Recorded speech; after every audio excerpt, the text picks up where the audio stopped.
the rise of the cybersecurity reseller.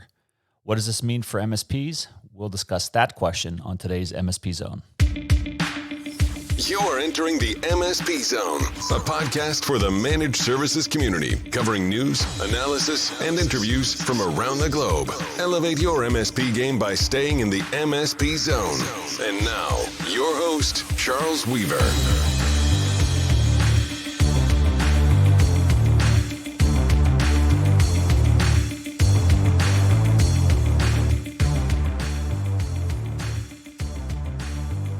Good day, everyone. Welcome to the MSP Zone.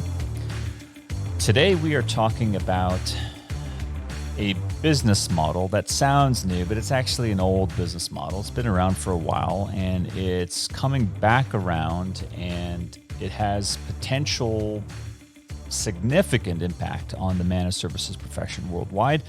And that's one of the reasons why we're talking about it on today's episode of MSP Zone. And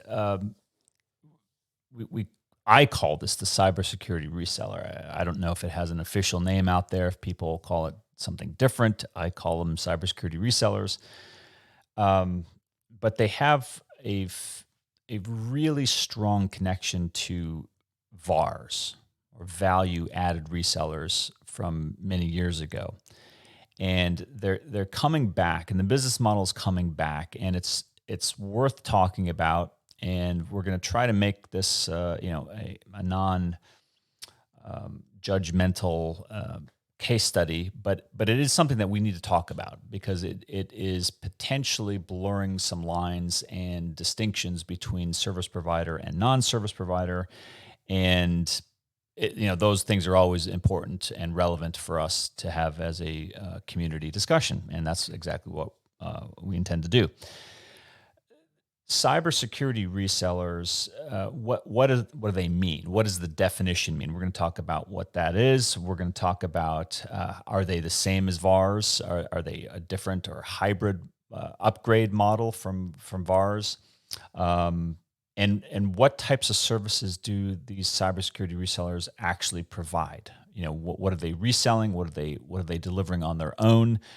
A very legitimate question when we were evaluating value-added resellers, but no less relevant when talking about cybersecurity VARs.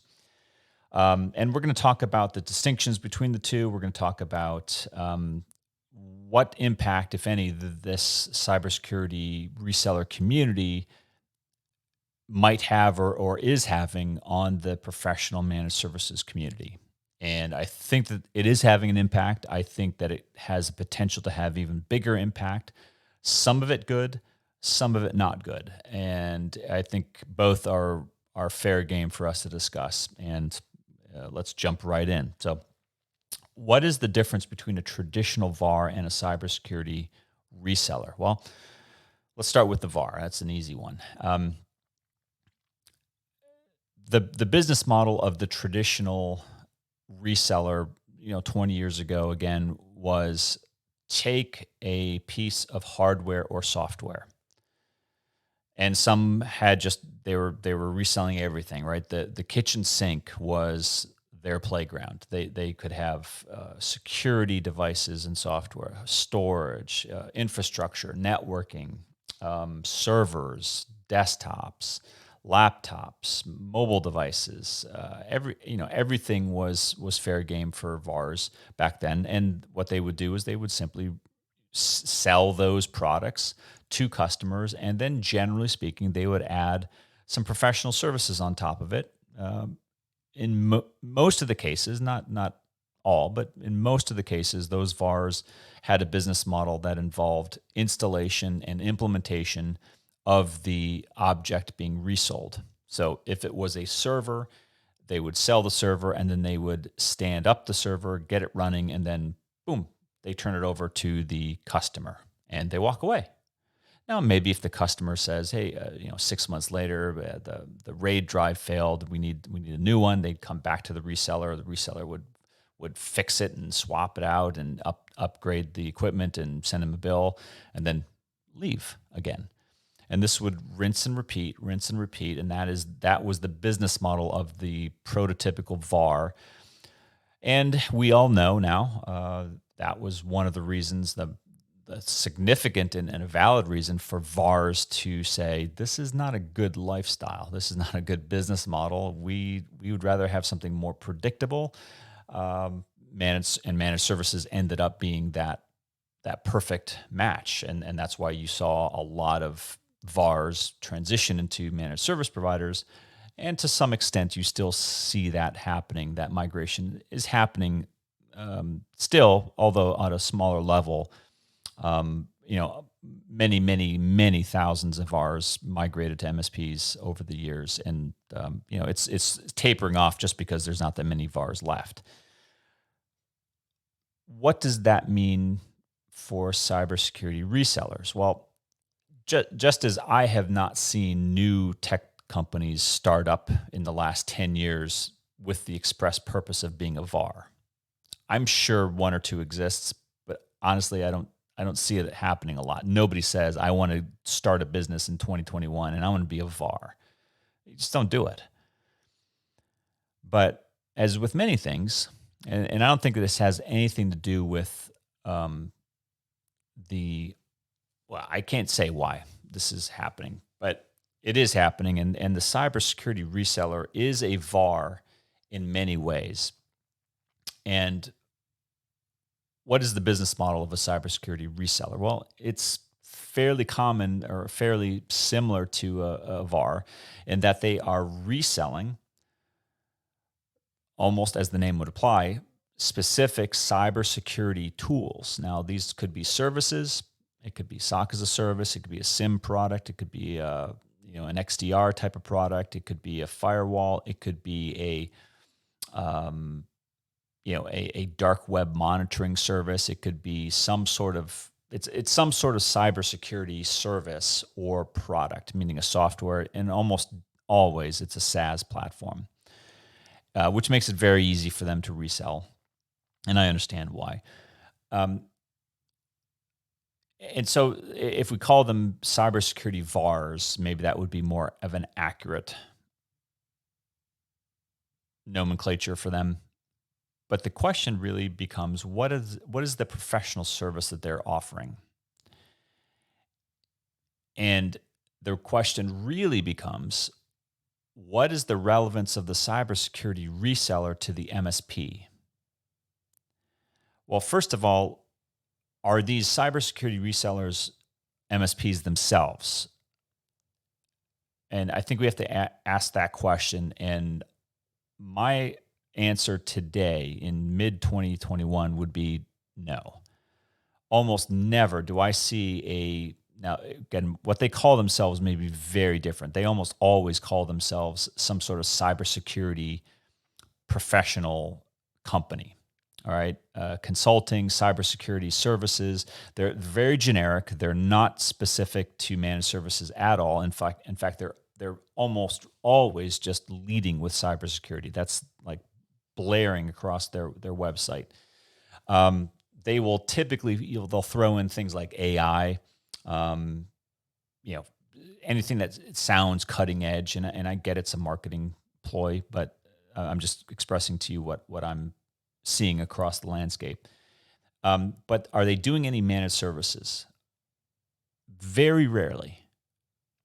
Very rarely. Now, I want to stop here and make a comment for those of you who are MSPs and you are looking right now at your own websites and saying, oh my God, he just mentioned one part of our website that talks about AI and cybersecurity solutions. I'm not talking about you guys. I'm not talking about MSPs who also offer or call a service offering that you provide cybersecurity.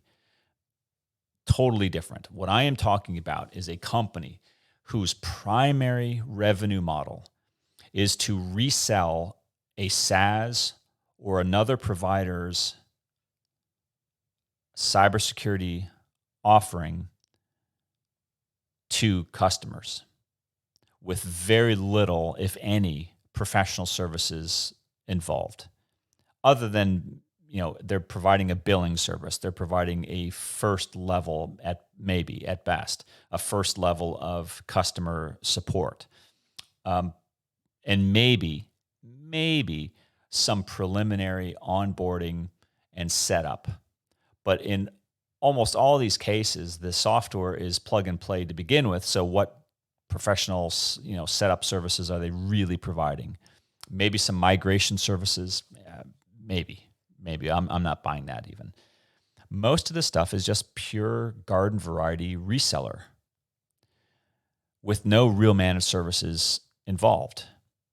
Now, in fairness, they're not really saying that they are a managed service provider. So that's I made the distinction between MSPs who offer cybersecurity versus the cybersecurity reseller who is saying we're not involved in managed services. In fact, they sometimes go out of their way to say, no, we're not an MSP, but we're going to call ourselves a cybersecurity consultancy shop, and we're going to sell a whole bunch of stuff to you. That's where the lines get kind of blurry, because if they're not delivering any managed services, what is it that they're really doing? What service do they provide? What is their role? Do they take on any risk between the software vendor or the services vendor that they resell for and the partner that they sell to? Which, in case you haven't figured out by now, the whole reason we're talking about cybersecurity resellers is they, in addition to selling to customers, end users, they're also wanting now to sell to MSPs, which is a real head scratcher, because why would an MSP who, I'm not aware of that many MSPs who aren't doing something in terms of security these days. Why are these resellers suddenly saying, I have a value to the MSP? Well, 20 years ago, I would say, yeah, I see the value of a VAR. What would that be? A VAR has, depending on how big and the type of VAR you're talking about, they could get incredibly good discounts because they were buying in bulk. They had far better purchasing power than the average MSP or end user customer. They typically also had far better customer support, technical support for things like hardware repair and maintenance and things like that. They had fairly good professional services teams to do those types of implementations and onboardings. And often you would see, especially with the larger VARs, you would see some sort of financing capabilities, right? Where that would be either difficult, impractical, or just impossible for the smaller MSP to either get the attention of a large distributor. So they might go to a VAR and say, hey, could we buy some, HP or Dell or, EMC equipment from you? And it's a far better experience buying from them than direct from the vendor. All very legitimate reasons to be a VAR back then and to work with a VAR. But today, the cybersecurity reseller, what value is there in that? And I'm talking now specifically about the MSP and the cybersecurity reseller. What does the MSP get out of this? They get another party that is in the supply chain stream, which doesn't necessarily make things easier for the MSP. In fact, it's one level of complexity more that they have to factor in. Why do they have to factor that in? Because they're a participant in the delivery of managed IT services, including cybersecurity, that they have to consider, that they have to lock down, that they have to report in their supply chain. And they're also another party that is an attack vector. They're one more facet of an attack vector that the MSP has to consider. Well, I mean, none of these things sound like they're really net benefits to the MSP. Do they get a better pricing model? I don't know. Maybe. Doubtful. If they're going to get why would the reseller get a better deal than the MSP could? It's the MSP that has the customers, not the reseller. So what benefit from a pricing standpoint would they be getting? Now, I think there's something else at play here, and I'll just come right out and say it. I think that these are, somewhat opportunistic companies taking advantage of the cybersecurity hype, and God knows we live in a cybersecurity sensitive world, and there's nothing wrong with them trying to make money, being in business. I'm not suggesting that, but I think that to say that they are in the cybersecurity business when they are not providing professional services, at least the ones that I've seen, they're not doing forensics work. Some of them do, and most of the forensics, cybersecurity forensic companies generally don't have a lot of reseller language on their website. So I'm even separating those types of firms from these cybersecurity reseller firms who, again, are predominantly just leading with SaaS software and other resold services from other vendors, but almost nothing that I can see comes from that cybersecurity firm. Nothing. There's no inherent service that they provide that doesn't come from somebody else. And the question really has to be, what do the MSPs do about this? Are they working with these companies? Number one, I don't see any evidence of this.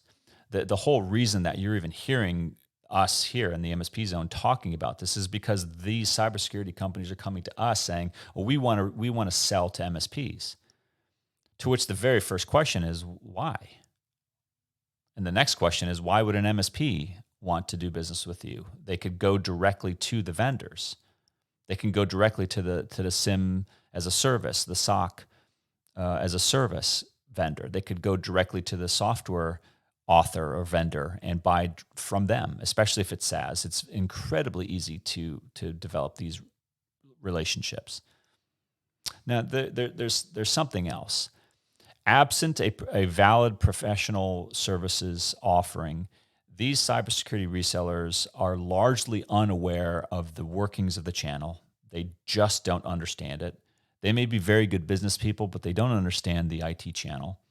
And they're trying to insert themselves in a place where they really don't have a very compelling message as of right now. They may change. They may listen to this podcast episode and suddenly decide to retool everything and come back to market with something better. We'll see. But for the time being, my analysis is that there's a lot of these folks out there. They seem to be increasing in number.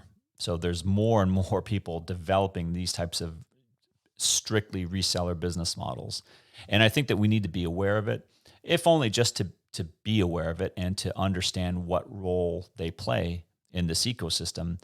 And so that the MSPs can be very eyes wide open about the types of relationships they have. Because, in our work of certifying and auditing MSPs, it's really important to understand who your supply chain vendors are. And if you've got a bunch of supply chain vendors who only are just billing agents for other vendors, it really begs the question of what value are they bringing at all? Are they just reselling to you, or are they doing something else? And is it really them doing it, or are they just fronting for somebody else that they resell for? And those are the questions that I would start to ask if I was you guys, and you come across these types of companies, is go through that litany of questions. Who are you? Do you provide services yourself? Who are you representing? And just getting very quickly to the heart of the matter, which is, do you provide any services yourself? And if so, that's the real value. Because other than that, you're just reselling something else that most MSPs can get directly from that vendor. At least that's our assessment. Like I said, it could change. This is a fairly fluid and rapidly changing ecosystem, and I'm sure that has a lot to do with the prominence and the rise of these so-called cybersecurity resellers out there. As always, I would love to hear from you guys. If you've had experiences with these resellers, if you are a reseller like this and you're saying, wait a minute, that you got us all wrong. We're not like that at all. I'd love to hear from you. Shoot us an email at mspzone at mspalliance.com, and maybe we'll have you on the program, or read your messages. But either way, let us know. We always like to hear from you guys. Hope this helped, and as always, stay safe out there. And until next time, this is Charles Weaver with the MSP Zone. Thanks for listening. If you enjoyed today's episode, please give us a like. Make sure you are subscribed to the podcast so you'll get notified when future episodes are released. We will see you next time in the MSP Zone.